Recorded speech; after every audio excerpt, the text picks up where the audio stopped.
Sejam todos bem-vindos ao nosso programa de hoje. Para muitos eu falo aqui, somente aqueles que dizem acreditar nele, Deus não passa de uma abstração. Um ser misterioso que talvez tenha um corpo físico igual ao nosso, porque afinal de contas nos ensinaram que fomos criados à sua imagem e semelhança. Outros não sabem nada a respeito, mas foram levados a acreditar que ele é muito poderoso e que se não possui um corpo igual ao nosso, pelo menos nos copia nos defeitos humanos.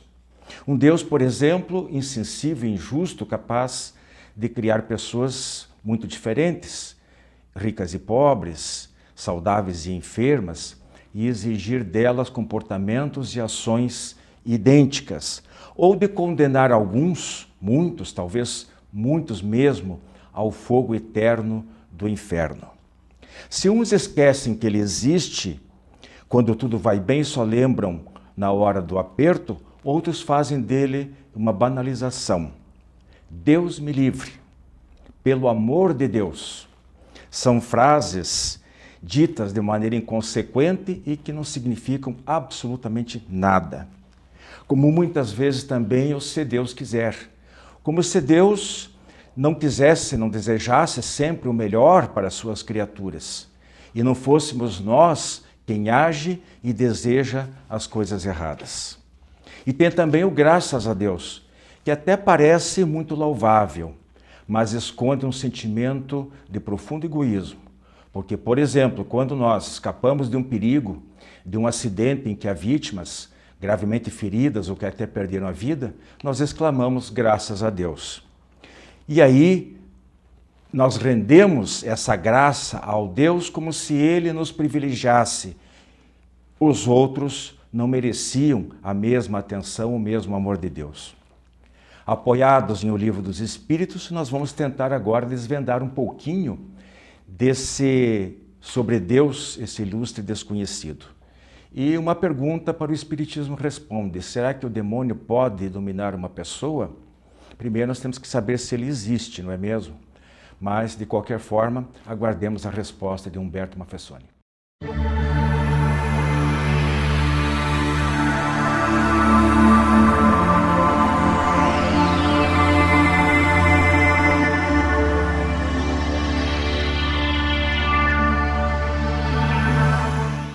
Prezadíssimos amigos, Deus, esse ilustre desconhecido. Por que nós estamos falando isso? É porque realmente a nossa capacidade de compreensão é ínfima diante da grandeza de Deus. Quem somos nós para tentar saber o que é Deus? Mas também não precisamos encarar que tudo é misterioso, que a gente não pode ter resposta nenhuma. Se não me engano, foi Agostinho, Santo Agostinho, pai da igreja, que disse que é muito mais fácil nós sabermos conhecer Deus por aquilo que Ele não é ou não faz do que por aquilo que Ele é. A gente pode excluir várias coisas que Deus não é. Então nós vamos ver aqui, vamos começar hoje com a Andréia. Andréia, como deu para perceber na nossa introdução, inclusive, daí a gente passa direto para a questão número 1 do Livro dos Espíritos. Fundamental, importantíssima, a obra como um todo e a pergunta que abre. E Kardec perguntou o que é Deus, não quem é Deus. Isso já despersonifica, já mostra que Kardec estava provocando uma resposta dos espíritos para ver se Deus era um ser de barba lá, como se pintava, mais ou menos nessa linha, né? E os espíritos responderam a Kardec que Deus é a suprema inteligência do universo, causa primária de todas as coisas. Sintética, olha, para definir Deus, hein? Os espíritos foram muito precisos, mas eu gostaria que você comentasse um pouquinho. Ok. Bem, o curioso dessa questão, né, justamente é isso, é uma questão curta, né, bem objetiva, bem clara, e a resposta é tão objetiva quanto, né, porque veja, Deus é a inteligência suprema, causa primária de todas as coisas. Então, a gente entende Deus como esse criador de tudo que existe, até daquilo que a gente nem consegue imaginar, né? Daquilo que a gente nem apreende, né? Então, não existe uma explicação fácil para definir Deus, né? Mas aqui no Livro dos Espíritos ele traz de uma forma bem objetiva. Quando nós pensamos Em Deus, nós pensamos em tudo que é de bom, de divino, de superior, de eterno, de imutável, perfeito. de perfeito. É muito curioso a gente parar para refletir sobre essa presença divina, sobre Deus. É muito bonito até, né? Porque emociona. É um programa muito valioso esse hoje. Seguindo ainda na nossa linha e na mesma obra, o Livro dos Espíritos, na questão um pouquinho mais à frente, a 10, Hilde, Kardec pergunta se o homem pode compreender a natureza íntima de Deus. Mas afinal de contas, o que é Deus na sua intimidade? Como é que ele é? A gente tem, né, tem vontade de saber. E os Espíritos responderam, não é possível essa compreensão da intimidade de Deus. É um sentido que lhe falta ao homem. Um sentido que falta. Ela já vai explicar. E na seguinte, que é a 11, Kardec insiste, um dia será dado ao homem compreender o mistério da divindade? Resposta, quando o seu espírito não estiver mais obscurecido pela matéria e pela sua perfeição estiver próximo dele, de Deus, então ele o verá e o compreenderá. Então quero que você explique aqui, principalmente esse sentido que falta e o que ele está querendo dizer, eles estão querendo dizer aqui, os espíritos, com esse ver. Né? Como a espiritualidade amiga, né, superior nos responde, para nós ainda falta muito do entendimento, né? Nos falta esse sentido que ele fala que pode ser dos nossos sentidos, que ainda materializado que somos, né? E esses sentidos também acabamos trazendo muito para a nossa realidade, para a nossa vivência, e não conseguimos, não temos condições ainda de compreender Deus, essa inteligência que a Andréia se referiu e que Kardec traz para nós através da resposta. Então, nós não conseguimos ainda, porque até para nós nos expressarmos, para falar de Deus, é difícil. Né? Essa definição da nossa compreensão, que é para nós a presença de Deus em nossas vidas, o que significa. Então falta muito, até mesmo de palavras, sim, que embora a nossa língua seja sim, riquíssima, mas nós não conseguimos buscar uma palavra que possa significar esse sentido para cada um de nós, porque muitas vezes, embora nós tenhamos essa resposta da espiritualidade, para cada um sente de uma forma. É verdade. Então falta muito. E mesmo como na questão seguinte fala que nesse momento nós não conseguimos, né, essa aproximação e de ver, né, de ver Deus. E o que é esse ver? Por mais que nós estejamos já numa caminhada, espíritos mais elevados, nós conseguiríamos ver como nós entendemos, né, de visualizar, de enxergar, não com esses olhos. Provavelmente o que a espiritualidade está nos falando aí, que é esse sentido, é o sentir, é que vem do nosso íntimo para que a gente possa ter essa visão de Deus de uma forma mais clara. Mas não que nós vamos personificar e enxergar a Deus. Uma imagem. Uma imagem. Quando ele fala aqui, né, quando estiver tão evoluído, perfeito e próximo do próprio Deus. Então, o que é perfeição? A gente comenta muito dentro do nosso meio que o espírito possui como se fossem duas asas que o permitem voar para o infinito, que é a asa intelectual e a moral. Nós, no estágio intelectual, no aspecto intelectual, nós já estamos bastante evoluídos, né? Somos capazes de proezas extraordinárias como fazer viagens interplanetárias. E daqui a uns tempos a gente vai para Marte. Só não está dando porque é demorado muito ainda, né? Mas só ou milagres outros, milagre quando digo entre aspas, em relação à medicina, uma engenharia, todas as áreas, enfim. Porém, moralmente nós não temos essa capacidade, nós não temos merecimento para olhar, para ver esse Deus, né? Nós temos que nos contentar com essa ideia precária que nós temos, é o limite da nossa compreensão, do nosso cérebro e da nossa própria natureza espiritual, que é ainda muito grosseira. Não é? Bom, Andréia, vou ler aqui um pedacinho e depois você comenta.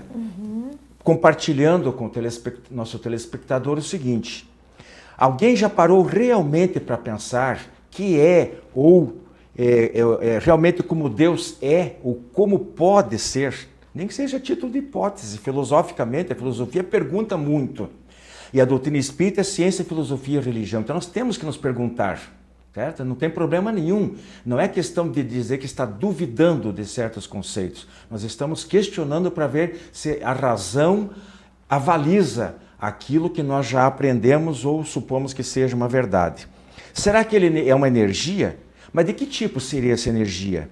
Mas ele não apenas tem o poder de fazer tudo, mas possui caráter e sentimentos, se é que assim nós podemos nos expressar. E aí vem a questão número 13, que é Kardec, e a Kardec pergunta, não é a resposta dos espíritos, a resposta vem depois. Kardec pergunta se Deus é eterno, infinito, imutável, imaterial, único, todo-poderoso e soberanamente justo e bom. É Kardec que pergunta. E os espíritos confirmam que sim, mas diz que é muito mais do que isso. E eles acrescentam: sabei que há coisas acima da inteligência humana, e para as quais a vossa linguagem limitada, as vossas ideias e sensações, não têm expressão adequada. Por favor. Puxa vida, que difícil essa questão aqui, né? Na verdade, como a Hilde estava falando, é muito complexo a gente querer definir, porque nos faltam termos, nos faltam palavras para a gente conseguir entender e expressar de uma maneira adequada. Então, até não me perdoe se eu cometer algum erro com relação a isso, né, dessa expressão. Mas o que ele traz, né, sobre essa questão é que Deus, então, é eterno, Deus é imutável, Deus é imaterial, Deus é único, Deus é todo-poderoso e Ele é soberanamente justo e bom. Então, se a gente pudesse usar um termo simples, dentro da nossa capacidade para poder entender, é que Deus sempre existiu, não foi criado, que Deus ele não muda porque as leis que ele criou, se ele mudasse, ele mesmo estaria sujeito às suas próprias leis, né? E Deus tem uma bondade, um amor infinito pela sua criação, por todos os seres que ele criou, por todo o universo, por todas as coisas que existem, até aquelas que nós não compreendemos ainda, como vocês falaram, né? Porque nos falta ainda esse sentido aprimorado que nós só teremos depois de passarmos por muitas provações, muitas vidas, e que a gente vá melhorando a nossa capacidade moral e a nossa capacidade intelectual. Perfeito. Agora nós temos aí já quase no final, mas a gente pode comentar mais alguma coisa. Eu queria saber de você assim, muita gente, essa visão distorcida de Deus, né? Porque nós estamos falando isso, tentando enxergar, tentando analisar, especular, mas tem coisas que não precisavam ser assim, são erros, digamos assim, quase que vulgares, de colocar, como vocês devem ter prestado atenção na abertura, essa situação de certas expressões, Deus me livre, graças a Deus, mas Deus foi bom comigo, mas Deus não deu bola para os outros que pereceram lá naquele acidente. Quer dizer, a gente só pensa na gente, ou então banaliza, Deus me livre, pelo amor de Deus. Não siga, a pessoa está gastando, né, a palavra de Deus. O segundo mandamento lá diz que é para não usar o santo nome de Deus em vão. A gente não precisa levar a esse rigor, mas de qualquer maneira, essa visão de um Deus sectário, vingativo, né, e que nós criamos a imagem e semelhança das nossas deficiências. Gostaria que você falasse um pouquinho. É verdade. Deus nos criou a sua imagem e semelhança. Porém, nós utilizamos ao contrário, né? Então, muitas vezes transferimos dos nossos defeitos, das nossas qualidades, dos nossos vícios, para um Deus, né? Que não é Deus, como na resposta, né? Dessa causa primária. E aí nós colocamos aquele Deus humanizado. Eu sinto raiva, Deus sente também. porque eu transfiro para ele. Eu faço justamente o inverso. Quando eu deveria trabalhar em mim, buscar em mim essa essência, né? Porque se eu sou filha dele, sou a imagem dele, procurar andar nesse caminho e me espelhar dentro daquelas possibilidades que nós falamos. Mas o que nós fazemos? Não, se você fizer isso, você vai ser castigado. Isso. Essa ideia de punição, né? Olha, Deus está vendo, hein? Deus está vendo tudo que você está fazendo. Veja bem, você tem certeza que é esse caminho? Depois não reclame. Aí quando vierem os castigos, quando acontecer isso e aquilo, é assim, como se Deus fosse, né, um de nós. Aquela questão de transferir o que está em nós e humanizar Deus. Eu trouxe para ilustrar aqui, muita gente, talvez algumas pessoas que estejam nos vendo, conhecem esse caso, que é um momento atual e que tem muito a ver com o que a gente está falando. Uma determinada atriz, eu não sabia que ela trabalha com atriz, aliás, de nome eu não a conhecia, mas o marido dela sim. E eles foram demitidos de uma emissora de televisão porque havia uma querela, não renovaram o contrato, ele quase nonagenário, e eles não renovaram o contrato com ele. E essa atriz, que é a esposa dessa pessoa, ficou sem dispor porque achou que era a perseguição do novelista, da referida emissora de televisão. Então ela diz que sem querer, ela postou algum tempo atrás algo no Instagram ofensivo, sabe? Foi sem querer. Uma pessoa adulta, responsável, ela fez alguma coisa sem querer, né? E daí ela desencadeou uma série de consequências. E daí ela diz assim agora, porque daí não deu mesmo, estão sem emprego, e só falta dizer que estão passando fome, com carreiras longas e tudo. E ele diz assim, ela diz que esse novelista vai ser destruído por Deus. Nossa! Olha a santa ignorância, a que ponto nós chegamos, né? A pessoa não é um Deus totalmente ilustre e desconhecido para essa pessoa, o que ela pensa que Deus é? Para destruir uma criatura, um ser que ele também criou, só porque ela quer. Então, acho que não precisa nem comentar mais em cima disso, até porque não dá tempo. Só para vocês pensarem, quanta besteira a gente faz em nome de Deus. Um abraço. Visite nosso canal no YouTube e confira nosso acervo de programas, debates, entrevistas, o diálogo aberto na visão espírita. Programa Diálogo Espírita, ADEPR no YouTube. Falo rapidamente sobre 4 livros, todos de nossa autoria, e para cuja leitura eu convido todos vocês. Pois além de poderem usufruir de um excelente conteúdo, estarão alimentando com recursos econômicos a instituição que leva este programa até a casa de vocês. Temos aqui a Eficiência na Comunicação Espírita, editora DPL 2001, o Espiritismo em Visão Panorâmica, editora O Clarim 2006, e os últimos 2 livros da editora M, Destino, Determinismo ou Livre-Arbítrio, de 2011, e de 2017, Admirável Mundo em que Vivemos. Os pedidos podem ser feitos pelo e-mail e pelo WhatsApp que estão aí na tela. E informe-se sobre os valores. Promoção especial de aniversário 25 anos lá de Paraná, o kit completo com os 4 livros com desconto de 30%. Mas há também a possibilidade da venda avulsa a preço normal. Não percam esta rara oportunidade e boa leitura.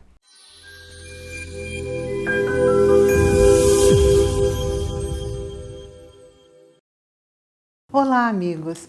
Hoje, no Fonte Allan Kardec, iremos falar a respeito do livro Luz nas Trevas, do Espírito Joana de Ângeles, psicografia do Divaldo Franco.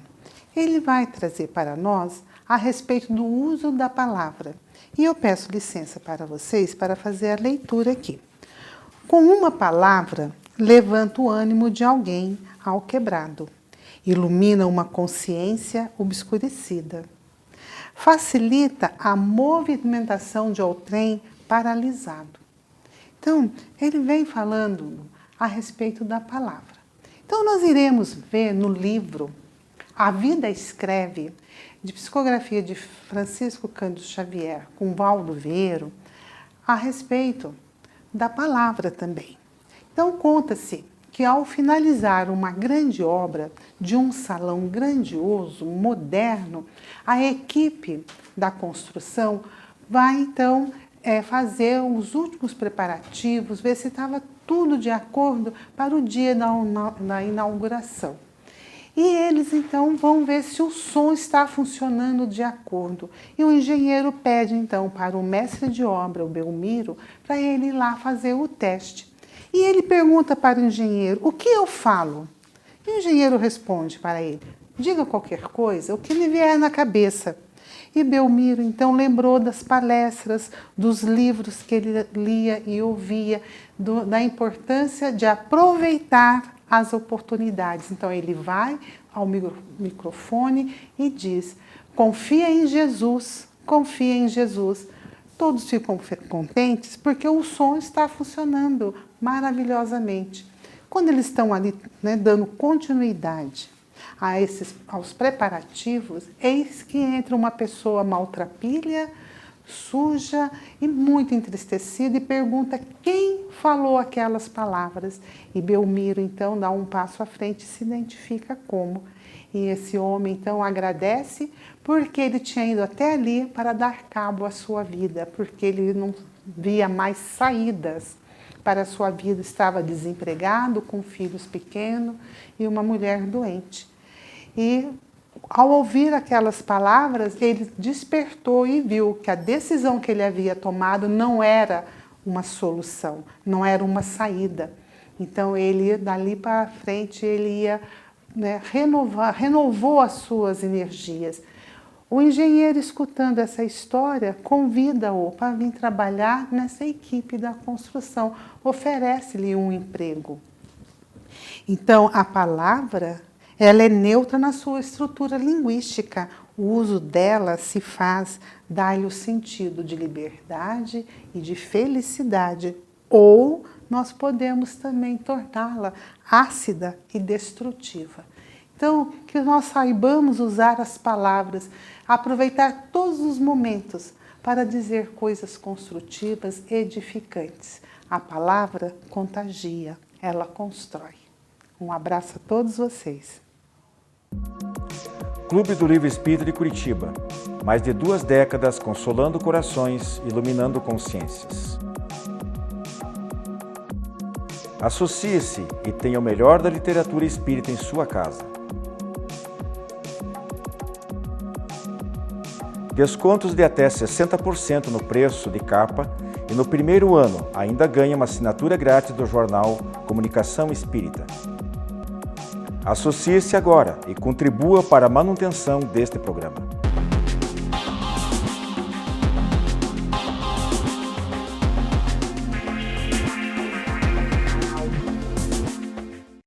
No quadro O Espiritismo Responde de hoje, a pergunta é: o demônio pode dominar uma pessoa?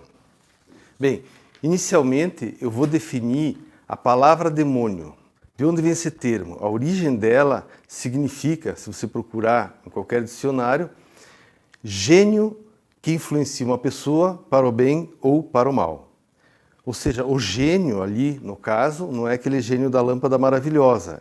Trata-se de um espírito que influencia uma pessoa para o bem ou para o mal.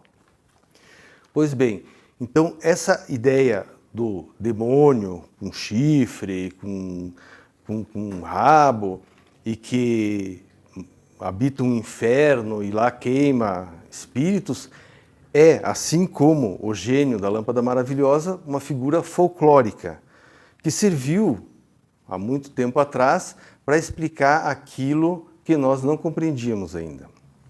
Hoje, porém, já se sabe que existem situações em que a pessoa ela tem um domínio maléfico sobre ela.